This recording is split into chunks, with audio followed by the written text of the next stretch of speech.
Okay, well, good morning. Sorry I'm late, guys. I had a scheduling. My fault. So what I want to tell you about today is our approach to trying to address the following question. If we want to do computational cell simulations, we know that those have to be spatially accurate in order to ultimately be correct. And why do we know that? Because cells have organelles, and if they didn't need those organelles, they would have lost them by now. Okay? So spatial organization of cells is critical to their functions. And so if we're going to simulate the way that cells work and the behaviors of cells, crawling, division, secretion, and so on, we're going to need to have information about where various components are located. Where do we get it from? All right. Traditionally, it has been gotten from very painstaking tracing of electron micrographs or something like this in order to get accurate depictions of where organelles or proteins are. So what we're going to talk about, though, is other ways of trying to do that. And specifically, ways in which we can try to answer the question, how do these subcellular organization components vary from cell type to cell type and from condition to condition? All right? So when I was a student, you know, we would see a classic cartoon of a cell, and the assumption was that all cells look like that. Right? All Golgi look the same, all lysosomes look the same, all nuclei look the same. The reality is, of course, that that's not the case. Right? So here's that cartoon that we all that we learned in high school or intro biology. But this is the reality in a particular image of a particular cell of a particular subtype or cell type. And the point is that this is somewhat different from what this looks like. And of course, you know, here are other examples: lysosomes, microtubules, and mitochondria, and so on. Okay? So the traditional approach to trying to understand this problem of subcellular location and way of getting information to into other systems has been, now we're going back a few years, take images of cells. So immunofluorescence, you know, invented in the 70s. Take pictures of cells, and then some person look at those pictures and convert them into words. Look at the picture and say, that looks like a lysosomal pattern to me. Therefore, the protein that I have tagged here, I will assign the word lysosome to. And more recently, when Go terms have been invented, specific Go terms were used, and there are terms for each of these things. Using visual assumption, visual inspection. Okay? Now, one of the problems with that is right off the bat, it assumes that we know what we should call everything, which is another story. And it also assumes that people are good at looking at these things and doing this task. It turns out that the second thing is not all that true. Beginning in the mid-90s, we showed that you could describe these subcellular patterns with numerical features using supervised machine learning and do a better job of assigning labels to these patterns than people could be. But the issue of the classes is still there. That is, the way in which we train a person or a computer is by showing examples of lysosomes and Golgi and microtubules and mitochondria, and then we're supposed to learn, or the computer is supposed to learn, what those look like. And the way in which that's done is by using examples of proteins that we know are in lysosomes or mitochondria or in Golgi or whatever. Okay? However, there are at least a couple of problems. First of all, that many proteins we don't know. The whole task of assigning them to a class assumes they're in one of those classes, but that assumption may not be true, because some proteins may be in new classes or they may be present in more than one class. And so something that's trying to assign one class to a particular protein may not work. But here's the bigger problem. This way in which we are assigning proteins to their locations is descriptive. All right? It says, this picture is a picture of an apple and not a picture of an orange. But having a classifier that can do that doesn't teach me to build an orange or an apple. Okay? And ultimately, that's what we want to do. We want to construct in silico new examples of cells of various types. And so descriptive models are not really good for that. Okay? Now, there's another issue which is what we can skip over for now. So what do I mean by not using descriptive models? What we want to do is use generative models, and here's what we mean by that. When we were kids, we all learned to write our numbers and our letters. Most of us did.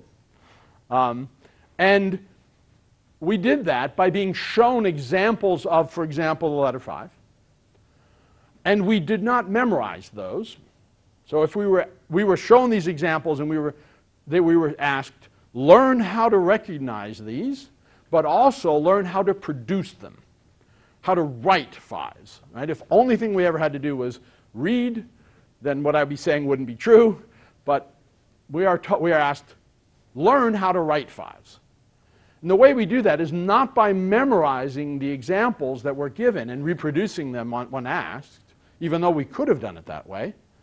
We learn a mental model of what it means to be a 5. All right? That's a generative model.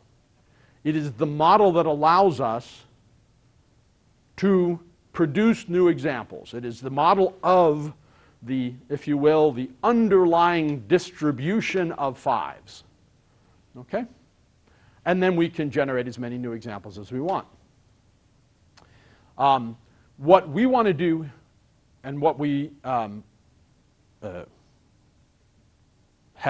spent a lot of time on trying to do, is to do this same task from images of cells, with images of cells. That is, not be given example images of cells and say, just try to classify them or describe them, but to build a statistical generative model of how they represent the reality in some cells. Okay? Such that that thing would be able to generate new examples of cells. Okay? And we'll see why we might want to do that. Okay? So, if we were trying to build descriptive models, that task we can do by just enough description to be able to tell us the difference between apples and oranges. Right? So if all we're trying to do is apples and oranges, then just measuring the color is enough. We're done. Okay? But when we're building generative models, we need, in some sense, a more complete description, whatever we mean by complete, and that's going to depend on the context. All right? So once again, then, just to kind of hammer home on this point, we can think of there being somewhere the model of all possible examples of a given cell type. Okay? So when a new cell type is born by division, we can think of that as being drawn from some model of what it means to be, for example, a fibroblast. So we have a fibroblast that divides into 2 fibroblasts, and as each of those examples are created, we can think of them as being drawn from some underlying model of what it means to be a fibroblast, so that they will be examples of that underlying model. All right? By the way, please ask questions, and interrupt if what I'm saying doesn't make sense. Please stop. Okay, please stop me. Okay? So we have this underlying model, and when a particular cell divides and we get 2 new cells, each of those cells we can think of as being an instance drawn from that fundamental model of what it means to be a fibroblast. Does that concept make sense? Okay. And then we take pictures of that particular cell, because we have to take a picture of a particular cell, and we may see it from a particular angle. We may see a particular protein distribution. But those individual images are not a complete description of this cell, but they are a representation in some form. Okay? So what the idea would then be is, let's take many images potentially of that particular cell, and from that we can somehow try to reconstruct what that instance was. All right? Sort of like taking pictures of a chair from a lot of angles. We can reconstruct, okay, there's the chair. Okay? But then, and here's the key, if we do that for many cells, hopefully we can try to recover the underlying model of what it means to be a particular cell type. Okay? And that's the essence of what we're trying to do. So I just wanted to also make a point about what we mean by learning this underlying reality.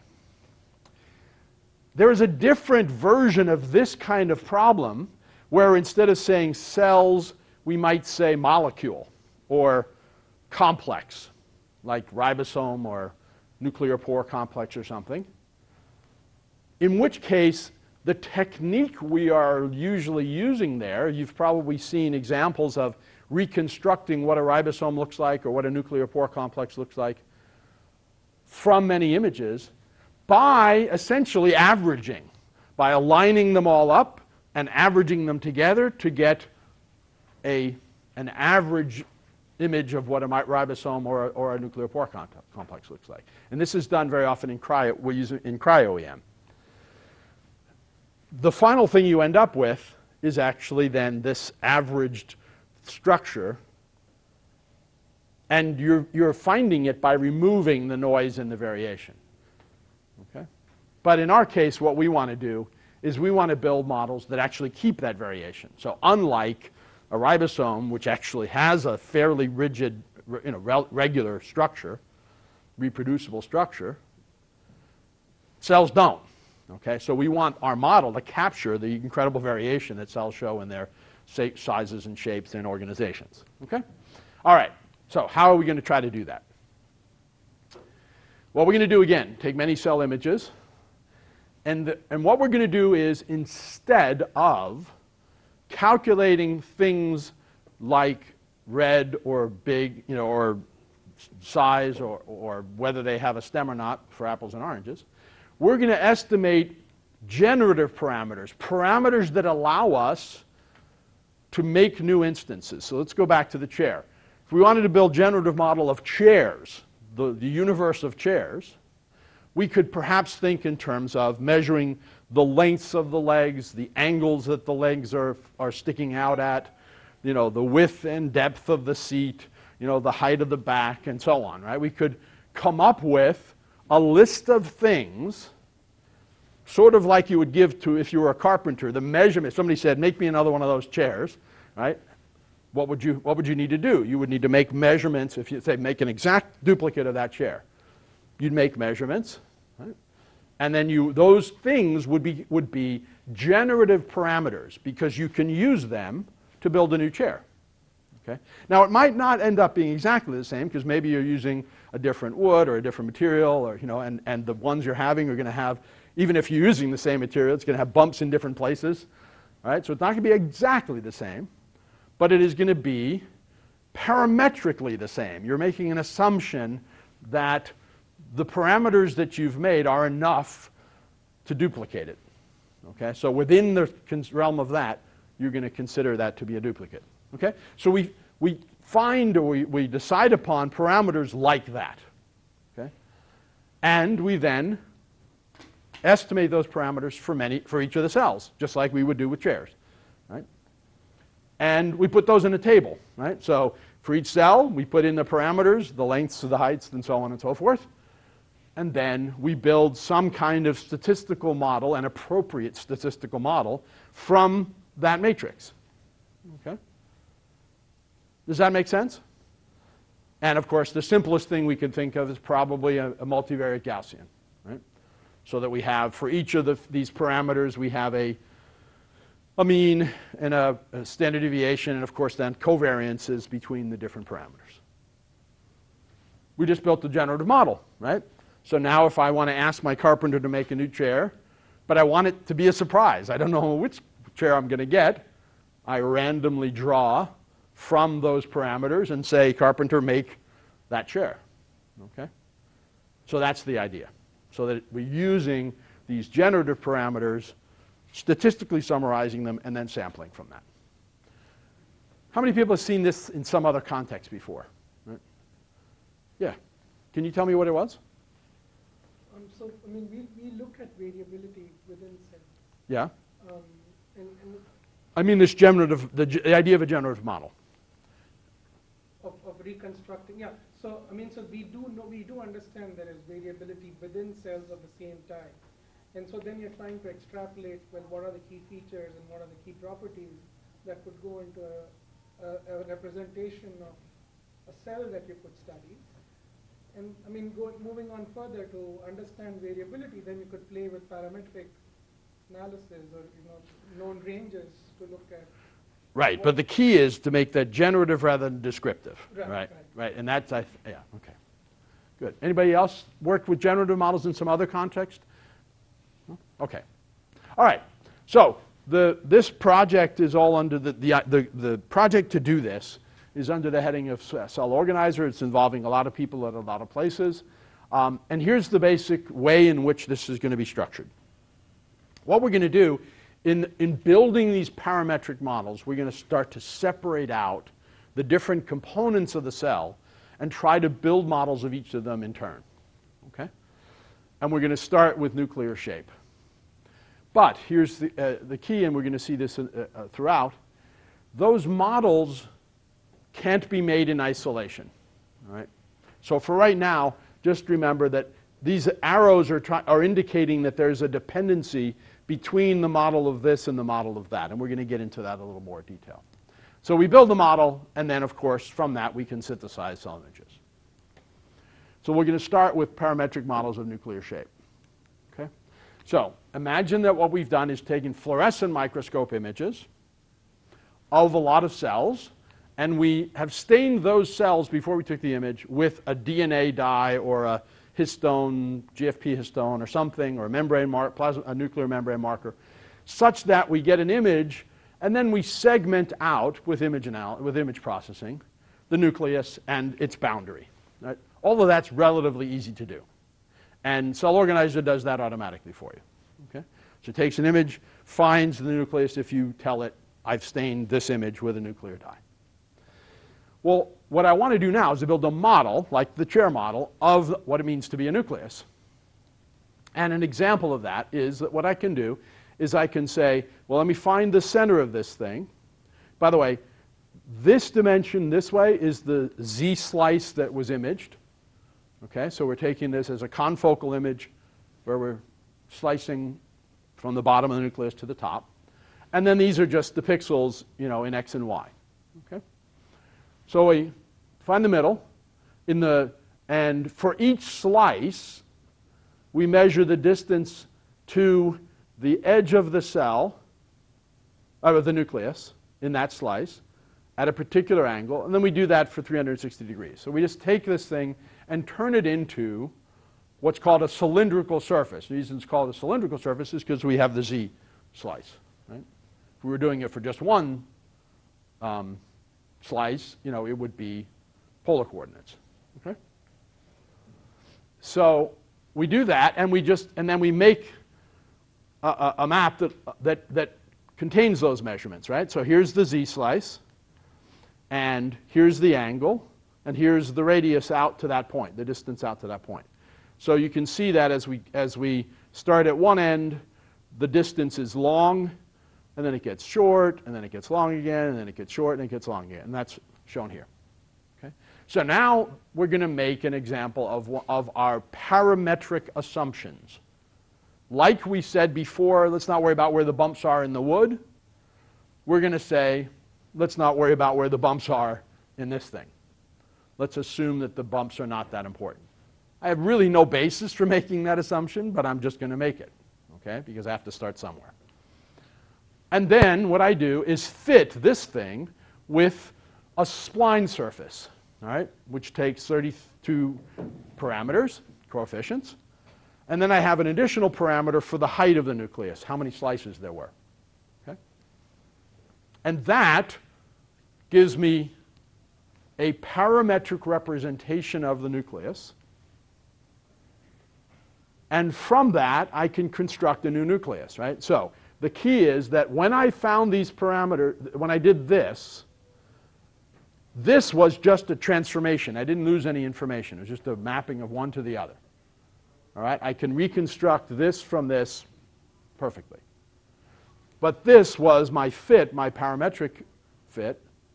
And now this is a representation where I can generate this nucleus again, minus the bumps. Okay?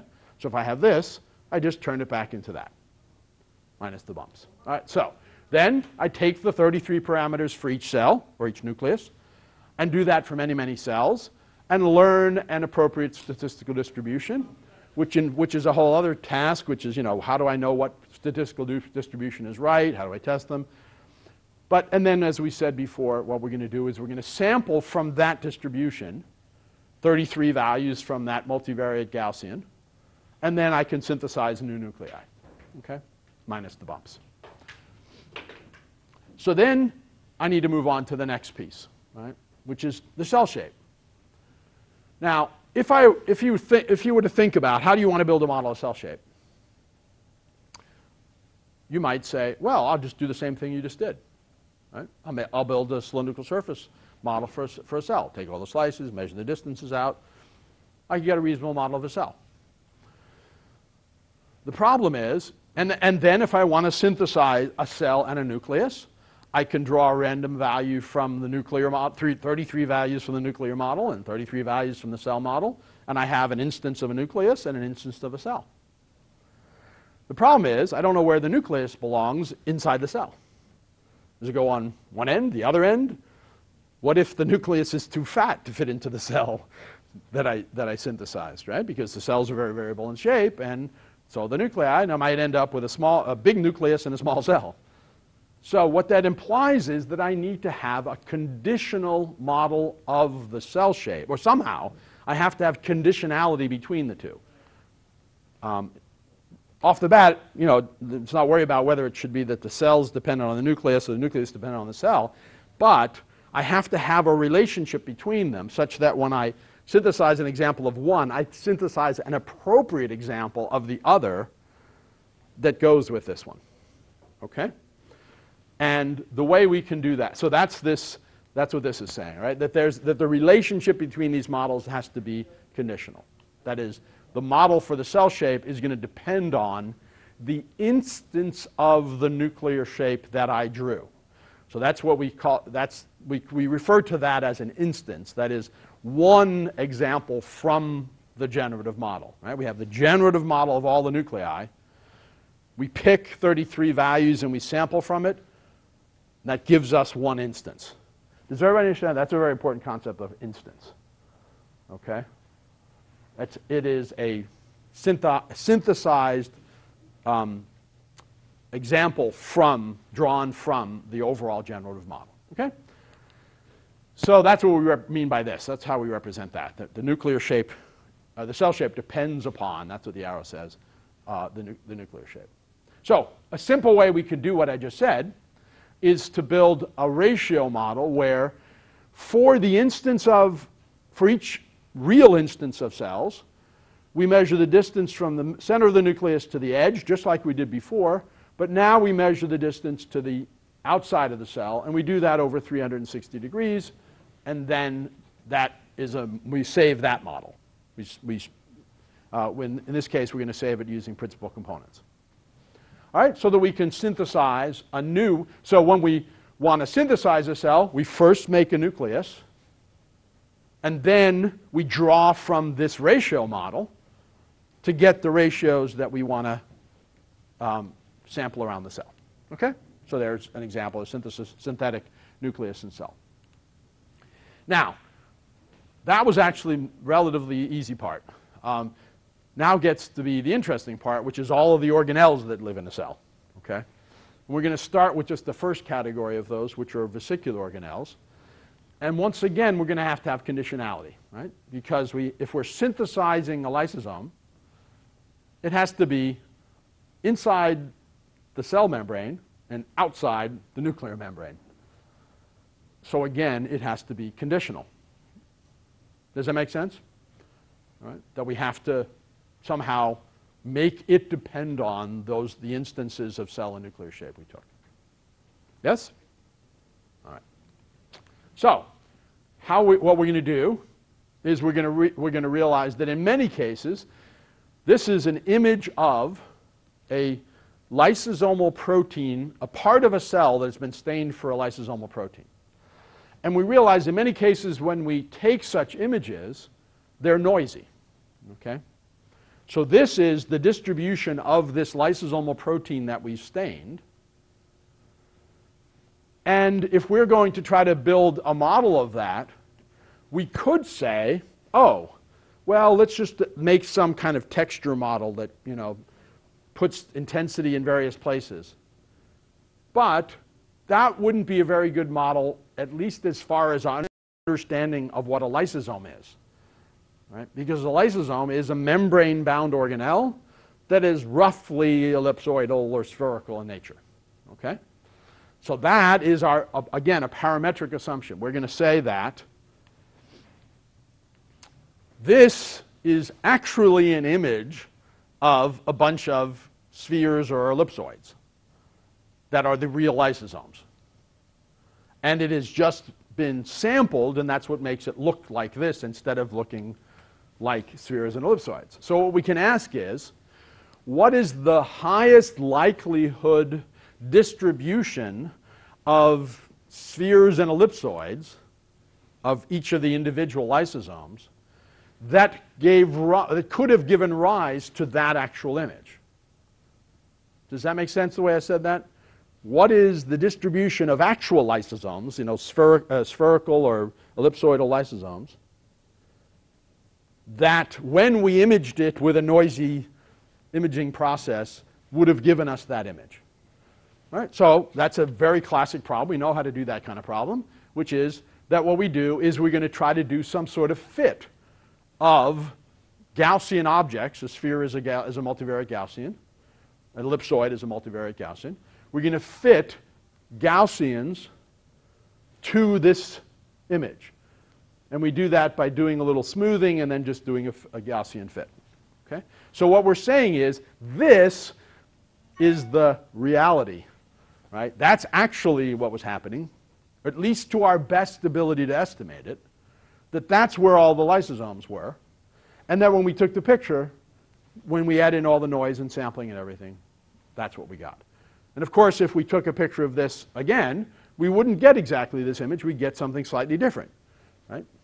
But this is what we're estimating as the underlying reality for it. Okay? So once we have this, we can simplify it by describing it with parameters like the number of objects we found, right? Count them up. How big they were, either individually or on average, right? That would be the standard deviations of the multivariate Gaussian. And how bright they were. Right? So all of those will allow us to, if we had those numbers, we could generate a new distribution of lysosomes. And then, if we wanted to, we could actually generate fake images that would come from that distribution of lysosomes. But we're not so much interested in that. We want to generate the lysosome distribution. So it's very important, okay? Because current systems would allow you to take an image like that and, for example, threshold it, and say, this is a model of what lysosomes look like, right?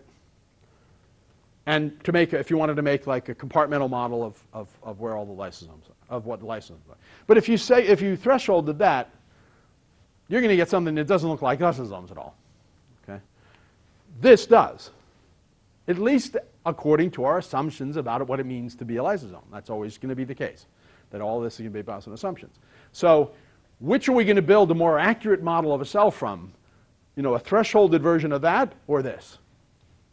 Hopefully you can see that that would be a more accurate model than just thresholding this, which would give us like a bump there, and a bump there, and that we can call it a day.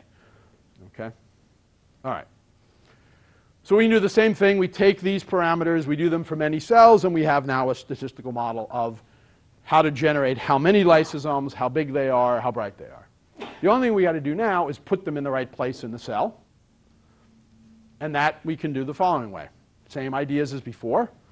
Here's one of the lysosomes we measured. We measure the distance to the edge of the nucleus and measure the distance to the edge of the cell. And then we learn. We do that for all of the objects we find. And we do that relative to, and the angle, I should have mentioned that. We do that relative to the major axis of the cell.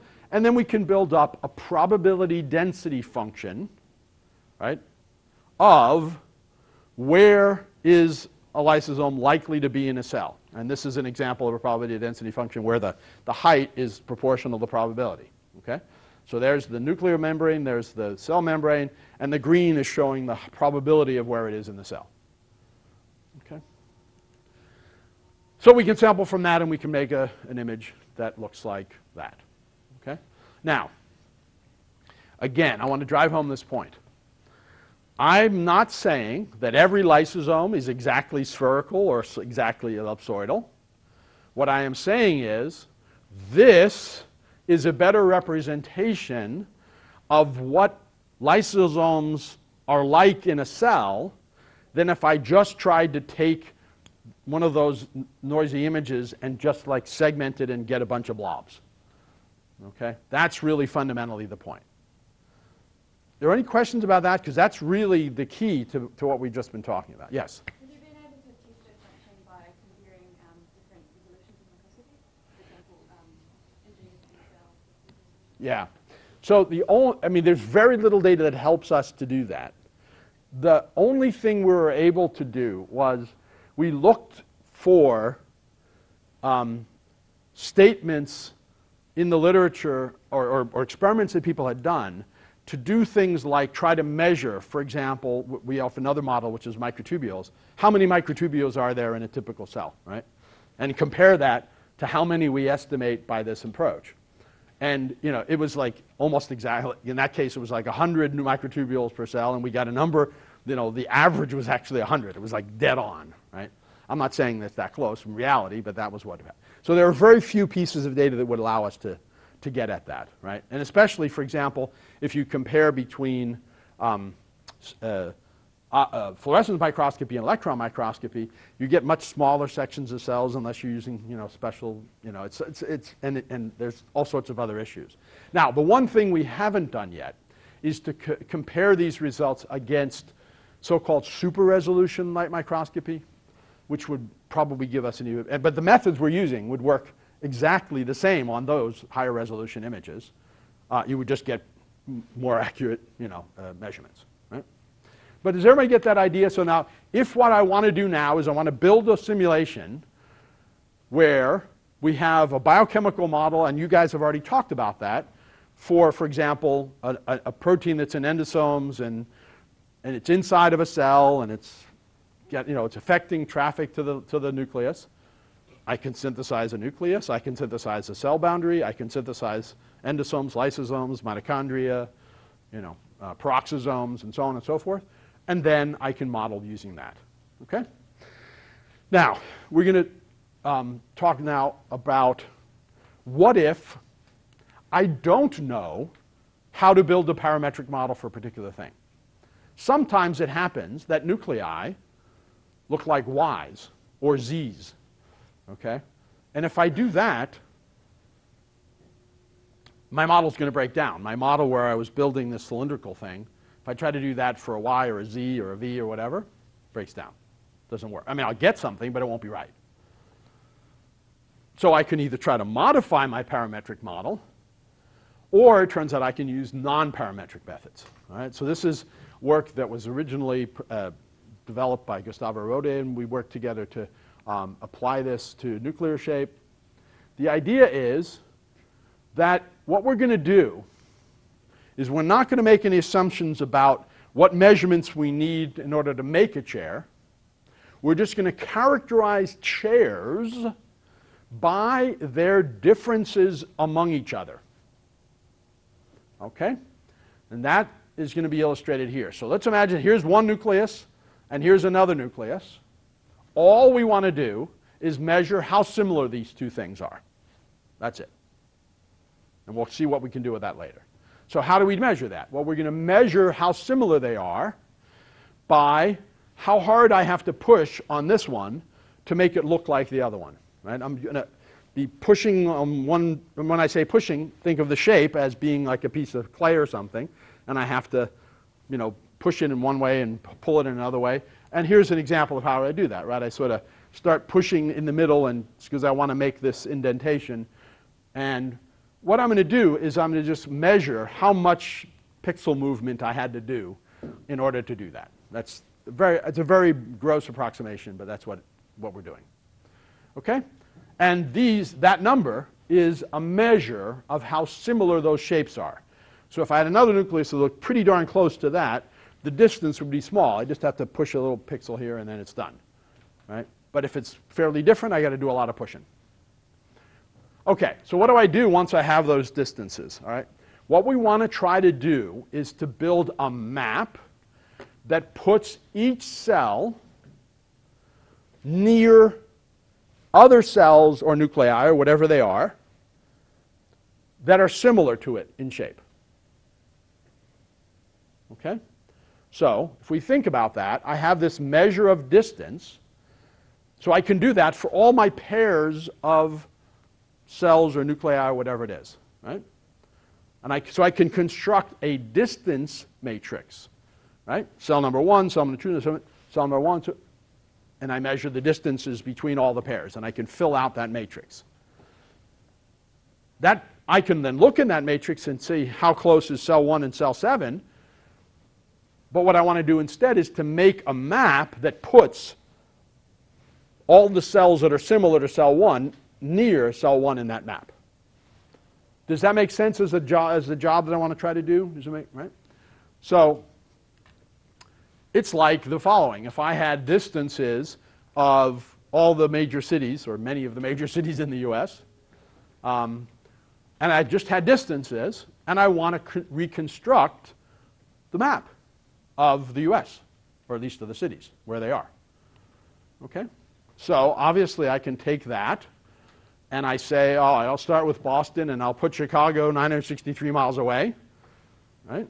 And then I have to put in DC, so I put it's going to be anywhere in a circle around 429 miles from Chicago, but it has to be at that point in the circle where the distance, you know, of DC, I'm sorry, I did it the wrong way.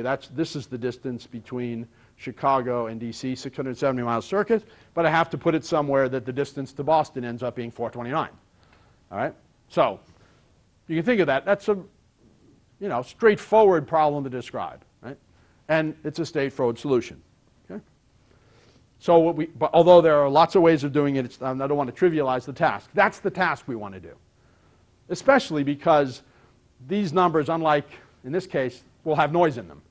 Right? So I won't be able to perfectly put, when I try to put Chicago where it's supposed to be, one thing is telling me it should be here, and something else is telling me it should be 2 miles to the left or to the west, okay, and if I had noise. In this case, I don't have noise. So I can reconstruct them, and that should look like, and it does, where all the cities are. Okay? Does that make sense as an idea? So what I want is this, but I start with this. All right? Now, this version didn't take into account altitude of the cities. Right? So I could add in that I'm measuring, those measurements are not from the center of the cities, but at whatever height that is, at whatever altitude that is. Okay? So I could add another, then I would have to make a 3-dimensional map. And if I only wanted to make a 2-dimensional map, let's say the distances I had were measured with a laser or something, and I didn't know the altitude, but I wanted to show just a 2-dimensional map, then I would be making an approximation of the distance matrix in 2 dimensions. That's a very important concept. Did everybody follow that? So what I actually had was the distances that included altitude. I don't know the altitudes of the cities, I just know the distances. When I try to create the map, I could try to create a three-dimensional map, which would be hopefully perfectly accurate or very close to it. Or I could try to create a two-dimensional map, and it's going to be an approximation, because the distances aren't going to be exactly right if I ignore the altitude. Okay? So we're going to need that concept. So we take lots of cells, and we measure the distances. We produce a distance matrix by going through all the pairs and filling out the distance matrix, and we keep on going. We're going to fill the whole thing out. And then we construct a map from the distance matrix that puts cells. In this case, we're doing the map in 2 dimensions. We could do it in 3, 4, 5, whatever we want. Right? We make a 2-dimensional map where the cells are near their neighbors in shape. Right? Cells that are similar to them in shape. So here's that map. Now, here's one of my favorite things about this project. If I look at that map, these are images of cells just randomly taken. They're in separate cells, randomly taken at random points in time. Right? Individual cells. They're actually all taken simultaneously. They're all from a population of cells. So here is the cell that is at this point in what we call a shape space. Okay? This thing is a shape space for cells and nuclei. Okay?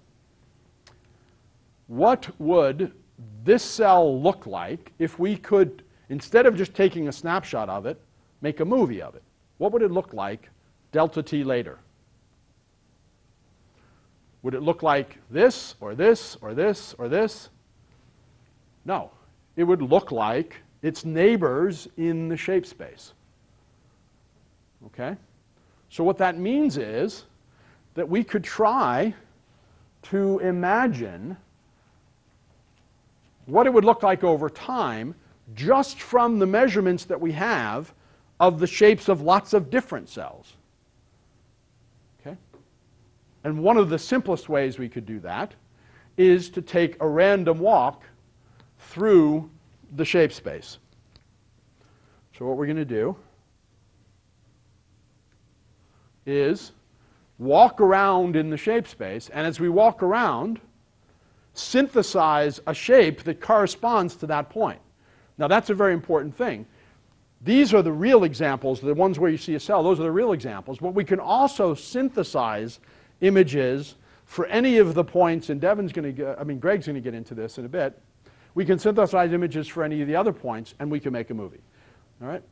So I'm not saying that cells follow a random walk. I'm saying that any movie is actually a trajectory in a shape space. So we need to learn what the rules are to govern trajectories. So here's an example of combining this with something else. So here is if we only did a one-dimensional mapping of all the shapes, here's what we would have gotten. And here is measurements of this DNA in each of those nuclei. And what you can see is that the cells with the G1 amount of DNA are up here, and then they vary in shape as they go to the right and down. Okay? And we could actually do a walk in this DNA shape space where we start up here, and then we basically have a rule that says we got to go this way. That is, we got to get more DNA, not less. Okay? And then we could look at what the shapes of those cells would look like as a function of time. All right? So here are some movies of actual movie. I mean, here is a shape space where we have actual movies. We have the same cell over time, and that's the cell is being highlighted in the shape space. So the shape space is constructed from all of the individual cells, but we're just following the track of one cell. So what you can see is the cells get born up here, and then they work their way down that column. And then they divide, and then they go back up to here. Okay? Does that make sense as a concept? That's a real trajectory of, of two different cells. Here's one cell here and one cell here. Does that make sense of that? So if I want to synthesize what a cell looks like over time, I could learn the rules that are, which is, the simple one is, you start out here, you make a right turn, and then you go down. Right? Okay? All right. Now what I'm just going to do is give you some examples of trying to use some of this to learn something. But the most important thing before we get into that is to get this idea that now what we have are these modules, if you will, that can synthesize a particular part of the cell. A nuclear model, a cell-shaped model, or in the diffeomorphic, that's called a diffeomorphic model, where it's non-parametric. We can actually do nuclear and cell shape at the same time. Okay, we can construct a model of both of them because we can measure how much you have to morph the nucleus and how much you have to morph the cell shape, and then you can construct a shape space of cell and nuclear shape. All right, that's a very important point. I didn't emphasize that. Right? But in any case, so we have these modules, and we can call them, we can train them to learn the statistical model, and then we can ask them, give me a new example to synthesize. Okay? All right. So here's an example of another kind of thing that we've started to do with this. And the question is, what are the spatiotemporal patterns of proteins that are involved in T-cell signaling when a cell presents an antigen to a T-cell, when an antigen-presenting cell presents an antigen to a C-cell? So the data that is input, and by the way, I didn't emphasize this enough. These generative models are not cartoons. We're not drawing them. We're learning them from images. So everything that we're doing in this project is learning directly from images to build the model. All right? We may make some parametric assumptions, but those are just about the form of the model and not actually what it looks like. Yes? I had a question. Maybe you'll address this later. I'm not sure. So it's beautiful to see that you can create an in silico cell model. But now assume I want to build a strand or a tissue where each of these cells are unique. So can I use the data that you have received from 33 to create an average model and then go and create this variability in cells? Do you mean you want to create a tissue or you want to create many examples? Even a tissue. So all right, well, for the many examples, absolutely. If you draw another random number from the 33, you'll get a different nucleus. But you took the 33 to create an average model, right? It's just, that's the important, remember I said we're keeping the variation.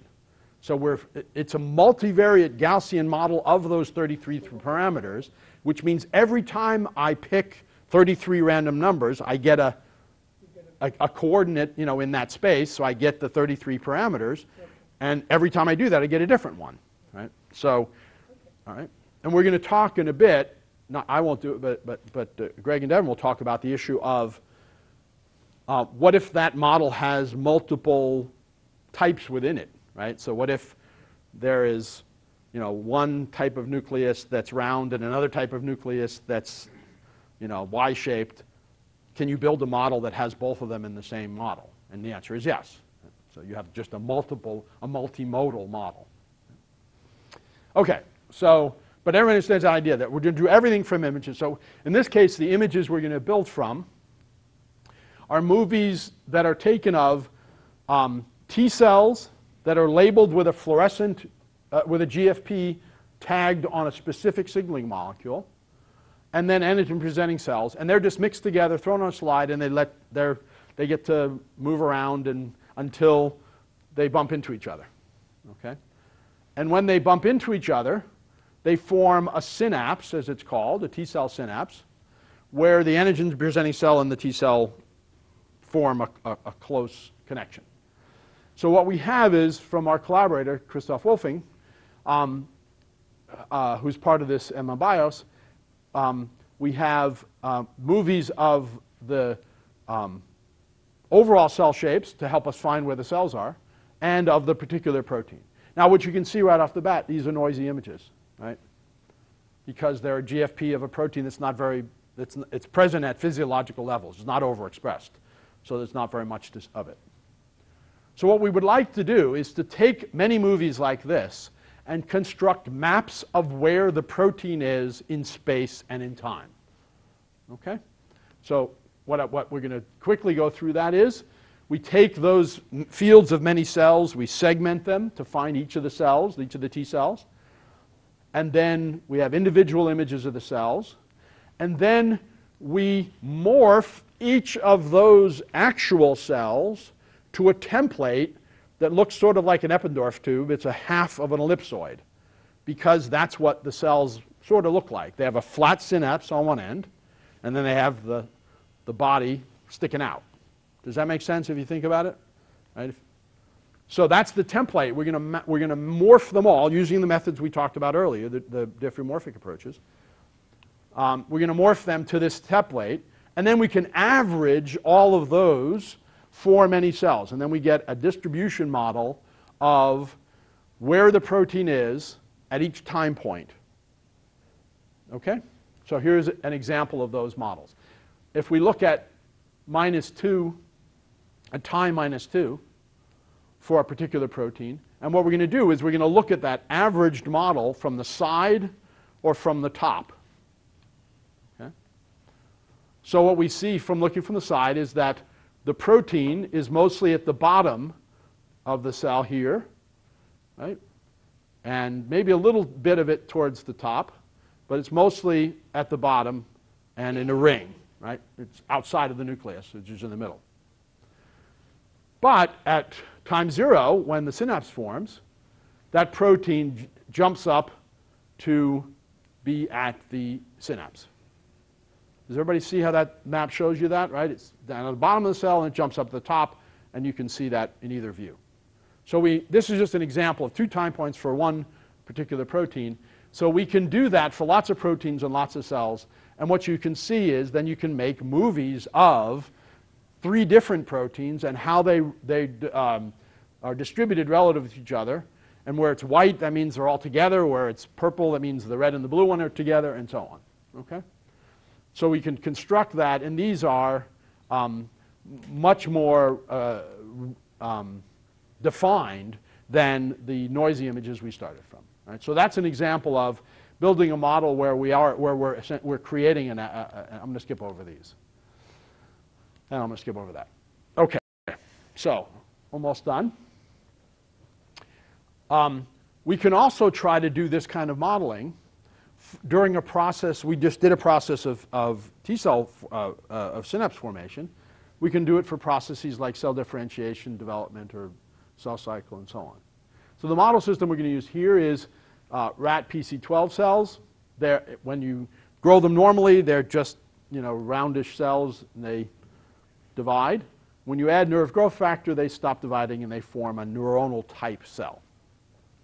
So the question is, what's happening? What's during that process, and can we reconstruct the events that are happening spatially, cell organization-wise, during that process? So Greg, with collaborators over in Freiburg, took a bunch of images of these cells at various times of treatment with NGF, and then stained them with a mitochondrial dye, and we ended up with images of where the mitochondria are. We could figure out where the nucleus from the whole and where the cell boundary is from where the edges of all the mitochondria are.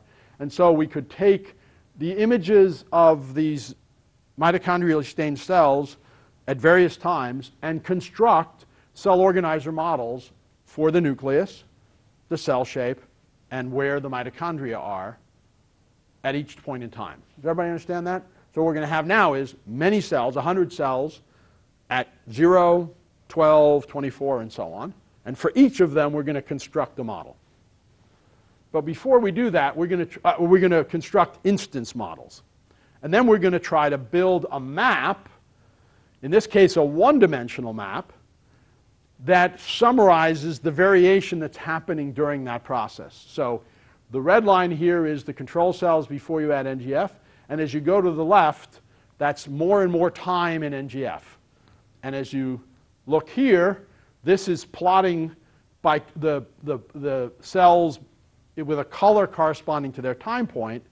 And this is a plot showing how far they are from this edge going this way, right? So the blue ones are the most differentiated ones, which of course also turn out to be the ones that have been exposed to the NGF for longest, right? The point here is that we took a fairly complex process where there's a lot of variation in the cells and built a model of what it means on average to differentiate, but also what the variation in differentiation would be.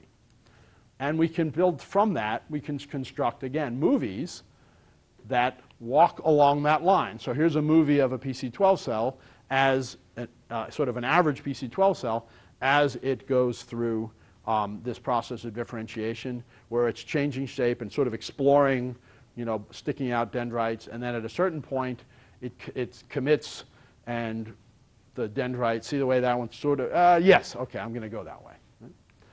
So the point is, this would be a very good input to build cell simulations of the biochemistry that's going on here, right? Because that's what's happening. Okay. So conclusions. What we have are tools that you're going to learn more about today that allow us to take images of cells, a particular cell type, labeled for particular organelles, particular conditions, and so on, build models of those. Those models can then be compared to each other, and they can be used to synthesize new examples of cells. And, this is very important, we can combine them. So whereas it's tricky to label cells with lysosomes, endosomes, mitochondria, peroxisomes, microtubules, nuclei, nucleoli, all in the same cell, you can do it, but it's tricky.